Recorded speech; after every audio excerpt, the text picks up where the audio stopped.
Yes. Right. So hello once more from Vienna, this time also on behalf of David Klein, who's just sitting just next to me. In our talk, we are switching focus and topic, but we're sticking within the framework I just introduced this morning. As you all know, writing has not been a core issue in linguistics for quite some time in the 20th century. It has been scholars in the still emerging field we now call grapholinguistics, who emphatically pulled writing out of the blind spot of communication theory, stressing that writing is a mode of communication in its own right.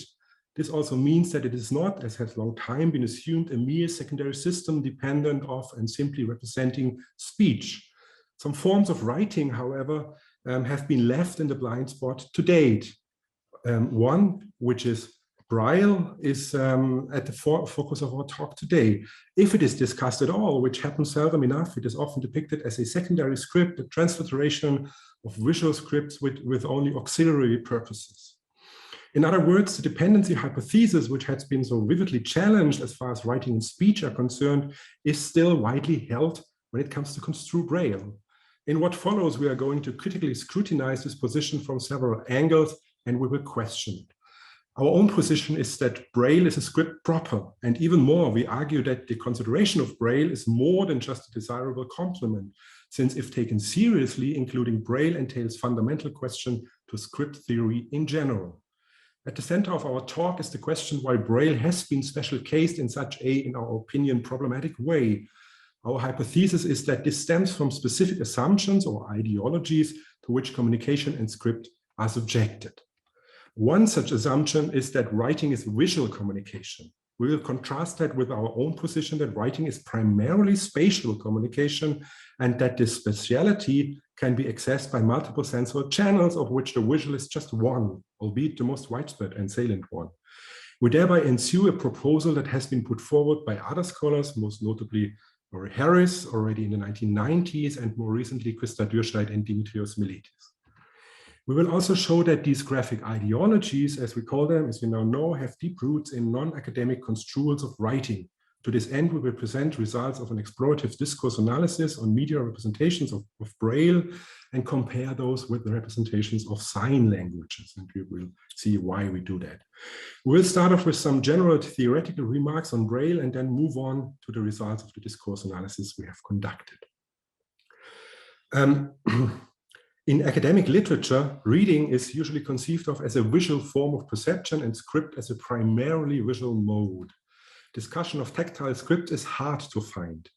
Most grapholinguistic work we consulted, here are some seminal examples, do not even mention Braille or tactile scripts. This includes the sociolinguistic literature on writing, for instance, by Koolmaas and Lillis.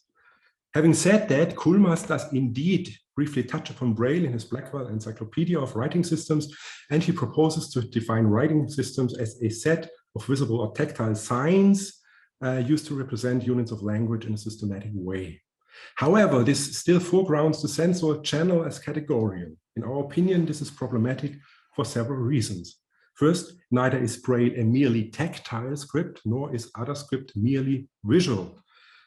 Second, as any script has a tactile component to them, and sometimes, such as with embossed Latin alphabet, can be and are read tactically by visually impaired readers, Braille also has a visual component. It can be and is read visually by sighted readers. In other words, all scripts are potentially multisensical, and which sensor channels gets primacy in interpretation depends on the context and on the reader's disposition. Moreover, it is exactly this special casing of Braille that often is accompanied by a pathologization, which we want to challenge, as it comes with grave consequences for the theory of writing, as well as for the societal treatment of Braille users and usage. This special casing gets more apparent in other grapholinguistic works. The voluminous word writing systems by Daniels and Bright, for instance, briefly touches upon Braille in this part secondary notation systems, so it explicitly subordinates it to proper scripts. The still seminal handbook Writing and Its Use by Günther and Ludwig has a chapter on Braille by Karl Pritz, but this is included in a part called Sonderschriften, special writing systems, next to chapters dedicated to secret code and transliterations, And the editors make it clear in the introduction that they conceive of Braille as a transformation from the visual into the haptic dimension, that is, as a secondary notation system at best. Note furthermore that Britz uses a term still very common in German, Blindenschrift, script for the blind, which closely links Braille not only with a specific group of users, but with a specific disability, the defect of the visual apparatus.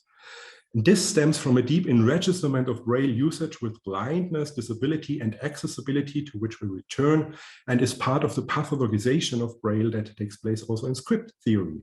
Compare this with the German word Gebärdensprache for sign language, which foregrounds the sign modality instead. In general, most script theory seems to assume that Braille is at best an auxiliary script, a secondary system derived from proper script as a sort of prosthesis for people who cannot, quote, read properly. This observation is backed by the fact that research on Braille beyond the special education context and some psycholinguistic works is very scarce. Neither grapholinguistics nor the social linguistics of writing or social semiotics or new literacy studies seem to have any interest in the topic. Why is that? Our hypothesis is that the othering of Braille as an auxiliary or secondary script is an attempt to maintain the idea that modes of communications can be mapped onto different senses, and a resistance to the fact that Braille generally challenges ideas of what writing and scripts are. Roy Harris points out the problem quite clearly when he states that the development of a tactile alphabet by Valentin Aoui and Louis Braille, quote, is commonly treated by historians of writing as a late fortuitous and minor episode in the evolution of the alphabet. In fact, it raises an issue of fundamental theoretical importance concerning writing in general. What Aoui stumbled upon was a truth that has eluded countless generations of sighted writers and readers, namely that the underlying form and substratum of writing is not visual, but spatial. And Harris goes on to argue that scanning a text with the eyes is just one, albeit the most common way of reading, that is, of accessing the spatiality of texts. This is, by the way, somewhat backed by psycholinguistic studies reporting evidence that at least early blind Braille readers show similar brain activities in the so-called visual cortex than sighted readers when reading visually. Now, if we follow Harris' proposal, and some scholars such as Christa Dürscheid and at least partially Dimitrios Miletis meanwhile do that, Braille is certainly a proper script like any other graphic, that is, spatial sign system, and not an auxiliary and not in any way something subordinate. Our position is on the one hand framed by a social stance. We think that the subordination and pathologization of Braille dismisses and actually disrespects both tactile reading and tactile readers. As we will see later, Braille users are often reduced to their inability to read properly, and Braille is construed as a mere tool, the scriptal analogon to the white cane, if you will. As Sabtirelou and Schröder point out, there's a certain pressure for people labeled as blind to learn print to any extent they are able to, and people with normal vision are not encouraged to learn Braille, although they would be able to. This means Braille is seen as some kind of medical aid useful for those who are labeled blind to overcome their inabilities and to approximate what is felt to be an appropriate way of writing and reading. However, as Schröder has convincingly revealed, Braille means much more to its users. Oh, sorry, that's too far away. Wait a minute.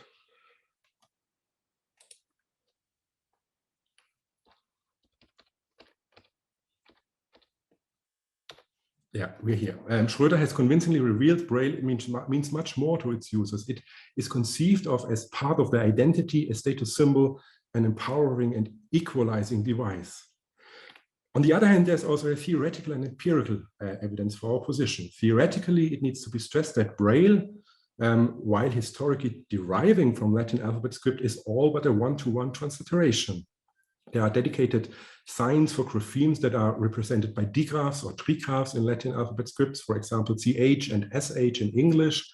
Furthermore, many Braille varieties also include logograms, symbols that encode whole lexical items, and syllabograms, symbols that encode syllables, and what we call morphograms, symbols that encode grammatical morphemes, for instance.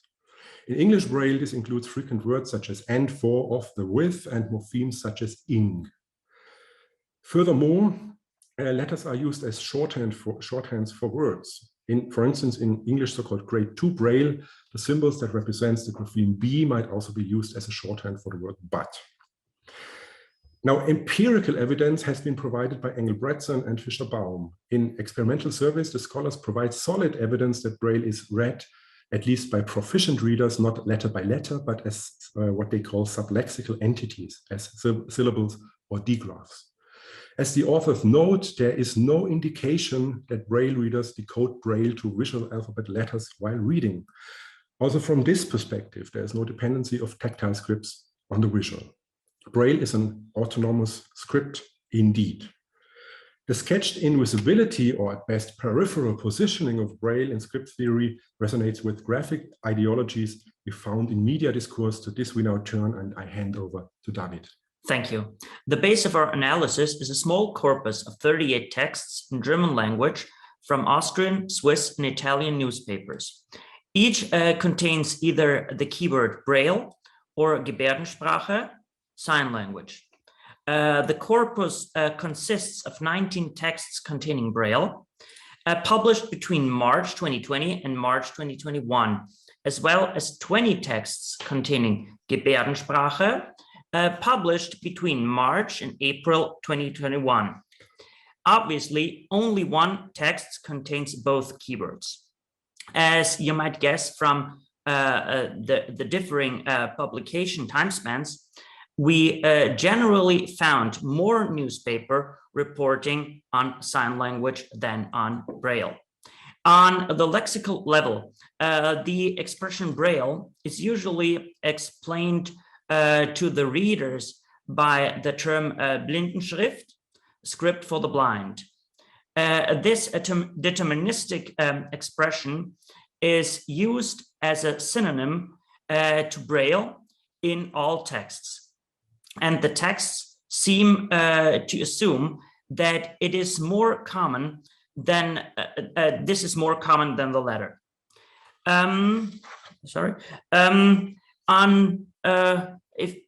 However, for sign language, in comparison, we found no contextualizing expressions or explanations in those texts, such as language for the deaf. Here, a connotational change seems to have happened. While the similarly stigmatizing expression Taubstummensprache has been in use in German up to the 20th century, its use seems to have diminished due to the activism of the deaf community. This is also backed by the fact that, for instance, the German Wiktionary has an entry for Taubstummensprache, but it immediately clarifies that this term is problematic and that Gebärdensprache, sign language, should be used instead. On the same line, the Viennese street Taubstummengasse has just last month been contextualized by an explanation that explains the origin of the street name and the problematic of the term, explaining that Gehörlos and Gebärdensprache are the appropriate terms. As opposed to that, the Wiktionary and the Wikipedia do have entries on Blindenschrift, which do not contain any contextualization at all. Also, by contrast, compare the sensitive street sign contextualization with how blind people are described in current Vienna as an individual in need, a mole equipped with all signs of blindness, sunglasses, white cane, and the yellow armband, having the name August, which puns on Auge, the German word for the eye.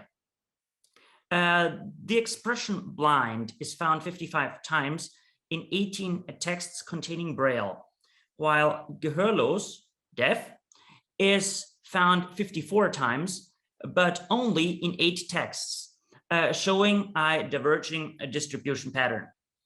The German equivalent of disabled or disability occurs twice as much in the context of Braille than with sign language. In general, we found that texts containing Braille also often contain negative attributes or expressions with a pathologizing connotation. For instance, for Braille, this is like Braille, it's like blind, eye surgery, or ophthalmic. In the context of sign language, we do find, for instance, deaf movement, mother tongue, or family.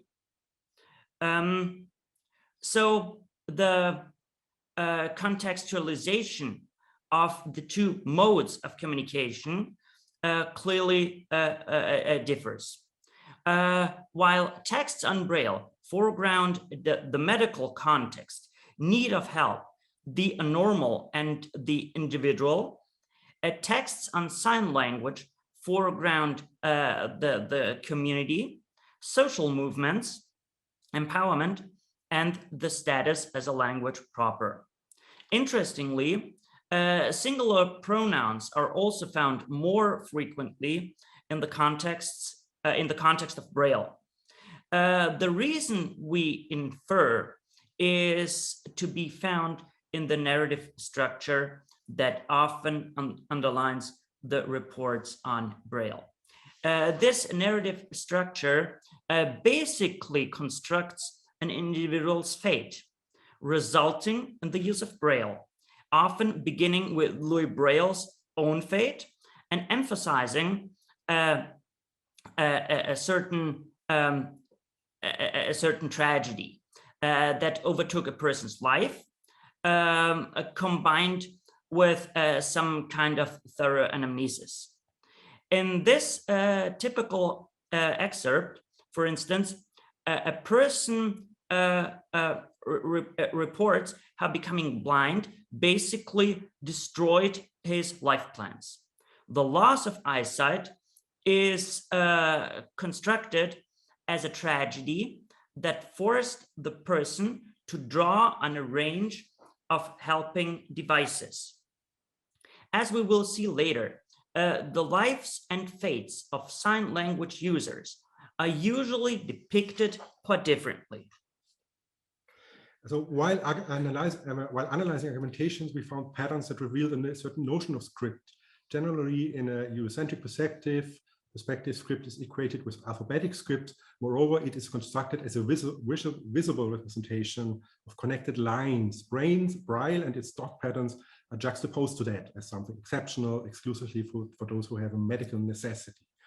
Although ironically, in the case here, we see a visual representation of Braille in the context of a fundraising campaign by an organization for the blind, using Braille not as something that is expected to be read, actually, but as a symbolic emblem indexing blind personae and emphasizing differences.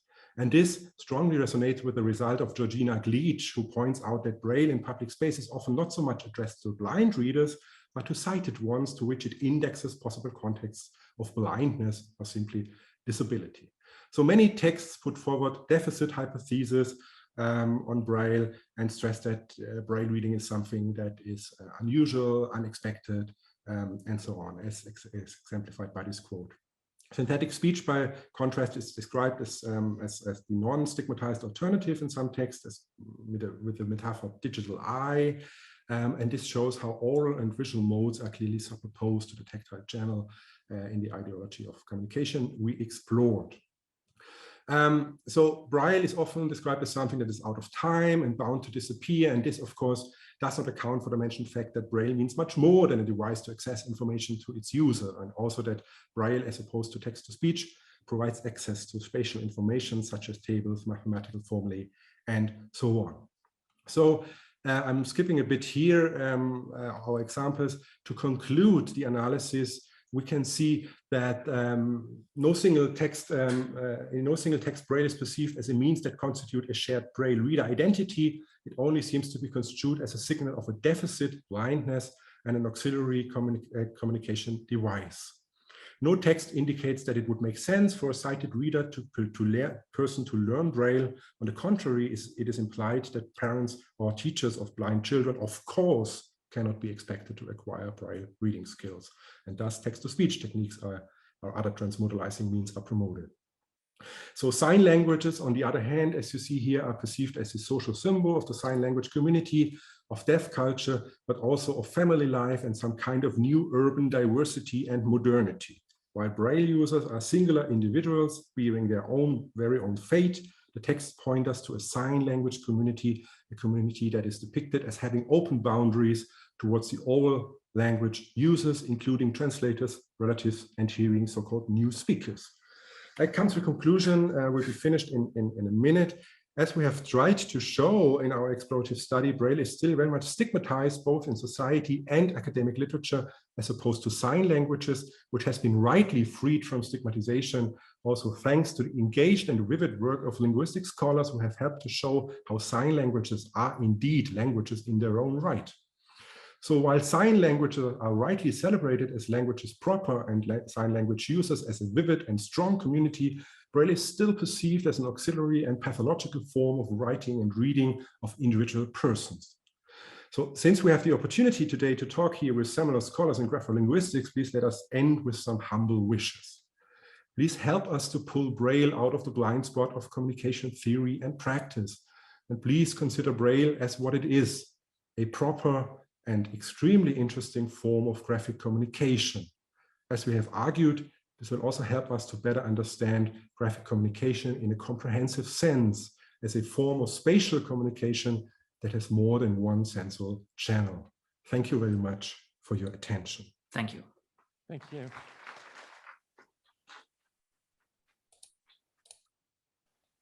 I have an online question by Katarina Tyran.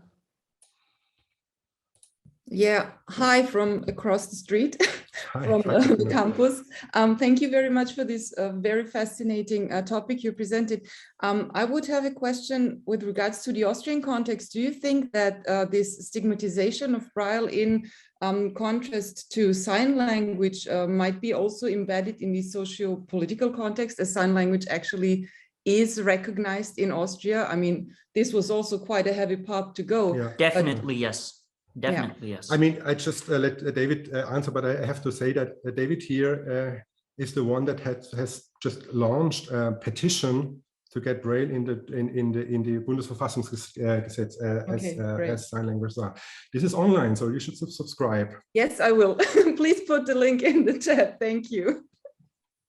Hey, Do you want to? Yeah, that is one aspect. Another one is we do find that pattern also not only in the Austrian context, but in other languages as well. So we found evidence for English, French, and Italian. So, but I guess in Austria, it's quite obvious, I would say so, because there also there has been a lot of activism until now for sign language, and we do not see anything like that for Braille. Thank you. Hi, this is Rachel Garten. Thank you first off for bringing this issue of ableism to light. I think it's a very important talk. I was curious about, in part of the literature, talking about processing of Braille and how it might not necessarily be individual letter identification, but more whole word form. Mm-hmm. And I know some models of literacy have also expanded that to even be more top down and talking about how potential internal phrase structure and sentence structure, syntax can also aid with word identification. Is there anything higher level than word identification that's been seen in Braille, or is it kind of stop at that level?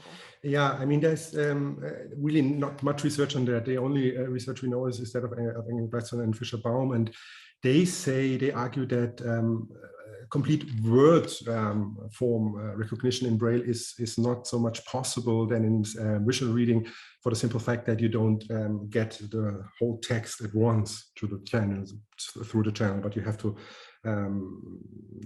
read it tactily, and that this limits so the scope you can perform. What they have done is that they have put in some disturbance Braille cells at specific positions and in an experimental way, and with that method they found out that well, this is not a one-to-one cell reading, but the reading is limited a bit more than with visual reading as far as we know up to date, but that's still much research needed to do. Definitely, and I want to add that probably in the old Chinese Braille, this could be examined, since this is not on a pinyin base.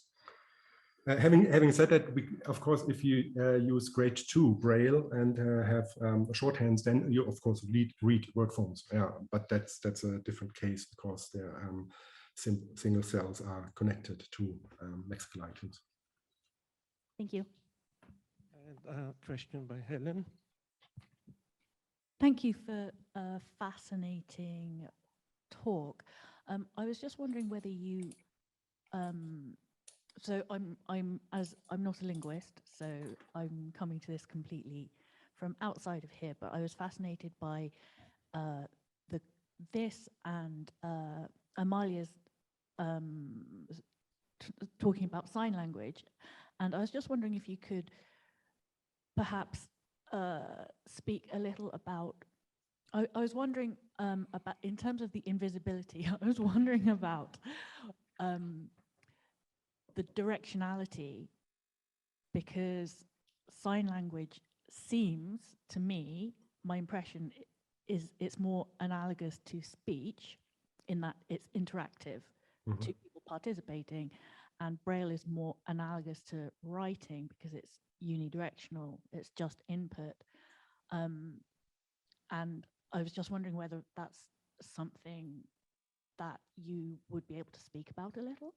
Yeah, I mean, we agree on that. Of course, we compare Braille and sign languages mostly on the discursive level. So how are they treated and respected in society? If you compare it on a more systemic level, of course, there are many differences. As you say, sign languages are languages more comparable to oral languages, and Braille is a script, yeah, comparable to other scripts. So the modes of communication are different. Of course, script is also used in interaction, but it's not used in as any other scripts in direct, immediate, unmediated, as you might say, interaction, as opposed to sign languages are.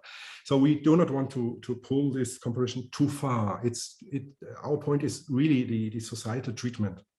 And if we look back as how sign languages was treated like 30 years ago, it was quite the same. A pathologization, not a proper language, forbidden to learn for deaf people, even people were discouraged and to learn that.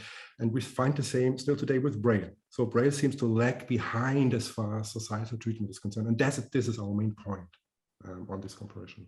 And interestingly, as we pointed out, the term language for the deaf disappeared